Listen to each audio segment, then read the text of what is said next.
Hey guys, welcome to another episode of कीकी शिकी। और आज हम बात करने जा रहे हैं Justice League Dark Apokolips War के बारे में। And guys, oh my god, क्या फाड़ मूवी थी यार ये। लिटरली मैं मजाक नहीं कर रहा हूँ, बहुत फाड़ मूवी। अगर आप लोगों ने देख लिया तो आप समझ सकते हैं मैं किस एक्साइटमेंट से इस वीडियो को बना रहा हूँ। एंड कितनी प्यारी मूवी थी यार ये। अगर इसका लाइव एक्शन वर्जन बनता, एवेंजर्स एंड गेम का बाप बनती है मूवी, क्योंकि इसमें अच्छी स्टोरी भी थी, इतनी डार्क थी इसमें, मतलब सबके साथ जस्टिस किया, हर एक कैरेक्टर के साथ। इसमें ऐसे नहीं दिखाया कि विलन जीता या सुपर हीरो जीते यार। एक अमेजिंग मूवी आ रही है, मतलब हैट्स ऑफ टू डीसी। यार डीसी पता नहीं ऐसा क्यों करता है कि अपनी जो डीसीयू बना रखा है उसने, जिसमें सिनेमैटिक मूवीज आ रही हैं, वो सारी बेकार जाती हैं। सारी तो नहीं, मतलब काफ़ी हद तक बेकार जाती हैं, लेकिन एनिमेटेड में डीसी फोड़ रहा है। तो यार I guess it's high time की वार्नर ब्रदर्स अब एनिमेशन के साथ साथ लाइव एक्शन को भी अच्छा करे। तो क्या इसकी कहानी शुरू करते हैं। डार्क साइड और उसके फ्यूरी जो है, उसकी टीम है, वो 2 फेल अटेम्प्ट्स हो चुके हैं अर्थ को डिस्ट्रॉय करने के, और वो बाकी सारे वर्ल्ड को भी कॉन्कर कर चुका है और अर्थ को भी करना चाहता है। और on the other side justice league जो होती है वॉच टावर में, उसको जॉन कॉन्स्टेंटाइन और उसकी जो लवर है ज़टाना, वो ज्वाइन करते हैं और एक प्लान बनाते हैं कि वो डार्क साइड को कैसे बीट करेंगे। और लेकिन उन लोगों को नहीं पता होता कि जो साइबॉर्ग है दरअसल में वो डार्क साइड को कंट्रोल कर रहा है और डार्क साइड की आंखों के थ्रू वो सब कुछ देख पा रहा है। तो फिर जस्टिस लीग एपोकलिप्स ट्रैवल करती है लड़ने के लिए, और जो टीन टाइटन्स होते हैं वो अर्थ पे रहते हैं होम गार्ड के लिए, कि मतलब अर्थ के ध्यान रखेंगे वो। अब जब वहाँ पे अटैक स्टार्ट करते हैं जस्टिस लीग, यार वहाँ पे मतलब कुछ अलग ही सीन होते हैं। वो सोचते हैं पैराडीमंस होंगे, पर वहाँ पे होते हैं पैराडूम्स। पैराडूम्स मतलब पैराडीमंस प्लस डूम्स डे का एक हाइब्रिड वर्जन, जो कि इतना ज़्यादा पावरफुल होता है। और उसमें दोस्तों बहुत ही खतरनाक चीज़ें हो जाती हैं। पूरी की पूरी जस्टिस लीग तबाह हो जाती है, साइबॉर्ग को डिसमेंटल कर देते हैं, और न जाने कितने सारे सुपर हीरोज मर जाते हैं। बैटमैन को मॉर्बिस चेयर पे बैठा के डार्क साइड अपना माइंड कंट्रोल करके उसको अपना एडवाइज़र बना लेता है, और सुपरमैन के अंदर लिक्विड क्रिप्टोनाइट इंजेक्ट कर देता है ताकि उसे पावर चल जाए। बैरी एलन को वो इटर्नली रन, मतलब एक ट्रेडमिल होती है, उससे वो हमेशा भागता रहेगा ज़िंदगी भर, ताकि उसके प्लैनेट को पावर मिल सके, एपोकलिप्स का मतलब। और ऐसे ही करता सबके साथ। ज़टाना भी मर जाती है पैराडूम्स के बाद। तो दोस्तों अब 2 साल बीत चुके हैं, डार्क साइड ने सक्सेसफुली अर्थ को टेक ओवर कर लिया है, और लेक्स लूथर डार्क साइड का चमचा बन गया बेसिकली। अब वो न्यू गॉड्स को रिप्रेजेंट कर रहा है और डायरेक्टली बैटमैन को रिपोर्ट कर रहा है एपोकलिप्स पे, क्योंकि अब एपोकलिप्स पे बैटमैन, जैसा कि मैंने बताया, डार्क साइड का एडवाइज़र बन चुका है। तो डार्क साइड ने भी सबसे मोस्ट ब्रेन वाले पर्सन को अपना एडवाइज़र बनाया, because he could rely on Batman's brain. जैसे आप जानते हैं कि Batman is more intelligent than any of the other member of Justice League, और इसलिए सिंपल बात ये है कि इस पर रिलाई कर रहा है।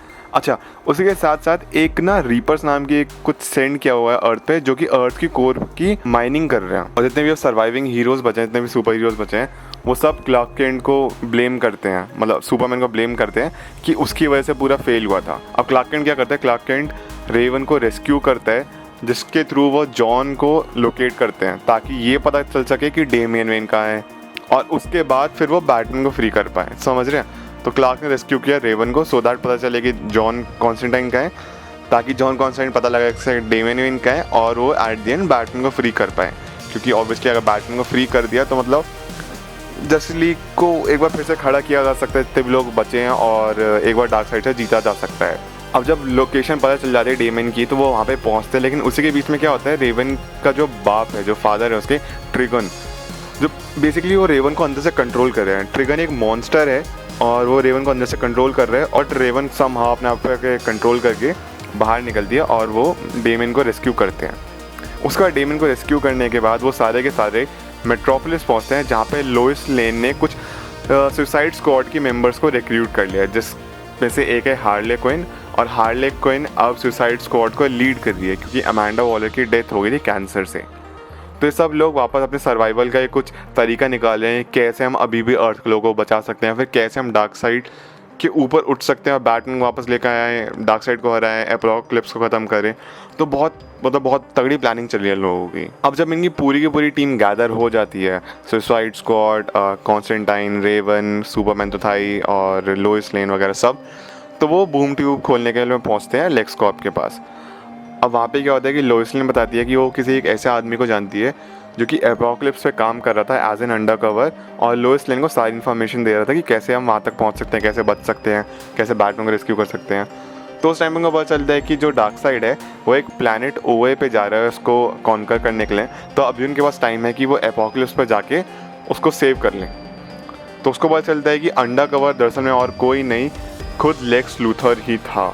तो उसके बाद क्या करता है, लेक्स लूथर क्लार्क की जो टीम होती है उसको लेके एपोकलिप्स पहुंचता है, और जो लोइस की टीम थी और लेक्स और जो भी सुसाइड स्क्वाड वगैरह थे वो गार्ड करने के लिए पोर्टल पे रुक जाते हैं, ताकि दो टीम बेसिकली बट गई, एक एपोकलिप्स का काम कर रही है और एक पोर्टल को गार्ड करेगी, ताकि एपोकलिप्स में जो टीम है उनको कोई दिक्कत ना हो। बैटमैन को जब पता चलता है कि लेक्स लूथर ने उनको धोखा दिया है तो वो ये बात जाके डार्कसाइड को बताता है। अब डार्कसाइड क्या करता है, डार्कसाइड सेंड करता है अपने फ्यूरीज को एपोकलिप्स पे, और बैटमैन सेंड करता है पैराडूम्स को लेक्स कॉर्प पे लड़ने के लिए। अब एपोकलिप्स पे क्या होता है, जो क्लार्क की टीम होती है वो बैरी को मिलते हैं और बैरी को फ्री कर देते हैं ट्रेडमिल से, जो कि पावर्स दे रहा था पूरे प्लेनेट को। अब जॉन कॉन्स्टेंटाइन बैरी के दिमाग में जाके देखता है और उसी को पता चलता है कि बैरी की वजह से ही उसने एक फ्लैश पॉइंट पैराडॉक्स एक क्रिएट किया था, जिसकी वजह से आज की इवेंट्स अकर हो रहे हैं। और उसी के साथ उनको यही पता चलता है कि साइबॉर्ग जो है वो डार्कसाइड के माइंड कंट्रोल में है। तो जॉन किसी तरह समहाउ डायना को फ्री कर देता है लाज ऑफ ट्रूथ से, उसी के लाज ऑफ ट्रूथ से उसी पर डाल देता है और वंडर वुमन फ्री हो जाती है और वो फ्यूरी से लड़ने में लग जाती है। उसके बाद जॉन कॉन्स्टेंटाइन एक टेक्नो स्पेल यूज़ करता है साइबॉर्ग के ऊपर ताकि उसको फ्री कर दे। अब इसके साथ जब ऐसा होता है तो बैटमैन को डार्कसाइड ऑर्डर देता है कि जाके डेमन को मारो। तो बैटमैन पहले डेमन को मारने के लिए आता है, लेकिन वो बहुत कोशिश करता है खुद को अपना दिमाग लगा के, वो इस नतीजे पे पहुंचता है कि उसको वो रात याद आ जाती है जिस रात उसके पेरेंट्स मरे थे और वो कैसे अकेला रह गया था ब्रूस वेन खुद को तो छुड़ा लेता है, पर इसमें डेमियन की लाइफ चल जाती है, डेमियन मर जाता है। और इस बात को देख के रेवन को इतना ज़्यादा गुस्सा आता है कि वो अपने अंदर से ट्रेगॉन, मतलब जिसका फादर है वो राक्षस जो है, उसको निकाल देती है बाहर। पर जो डीमन है, वो ट्रेगॉन जो डीमन है, वो क्लार्क कैंट को पोजेस कर लेता है और जॉन कॉन्स्टेंटाइन को मार डालता है। तो गाइज अब हम आते हैं इस मूवी के फिनाले पे। तो अब लेक्स कॉर्प पे जो लुइस की टीम है वो पैराडूम से सराउंड हो चुकी है पूरी की पूरी। तो लुइस इस टाइम पे एक दिमाग लगाती है, अपना एक मैसेज भेजती है, गुड बाय मैसेज एपोकलिप्स पे सुपरमैन को, और खुद को और पूरी बिल्डिंग को सैक्रिफाइस कर दिया। लुइस मर जाती है सबको बचाने के लिए। अब ये मैसेज जब क्लार्क के पास पहुंचता है तो इस बात को देख के क्लार्क को बहुत ज़्यादा गुस्सा आता है लुइस मर गई है जान के। तो वो समहाउ अपने आप को ट्रिगन के कंट्रोल से बाहर निकल आता है और अपनी पावर्स रीगेन करता है। मीनवाइल जॉन जो कि अब आफ्टर लाइफ में है वहाँ पे जटाना से मिलता है और जटाना उसको रिवील करती है कि दरअसल में बैटमैन चाहता था कि जॉन उसका एक बैकअप प्लान बने अगर ओरिजिनल असॉल्ट फेल हो गया तो, यानी कि जब उन्होंने फर्स्ट टाइम अटैक किया था एपोकलिप्स पे, अगर वो फेल हो जाता है तो जॉन ही एक लौता ऐसा बंदा है जो बाकी सबको बचा सकता है। उसके बाद जटाना उसको अपने मैजिक के थ्रू जॉन को फ्री कर देती है और वापस उसको ज़िंदा कर देती है। और on the other hand Raven demon को ज़िंदा कर देती है।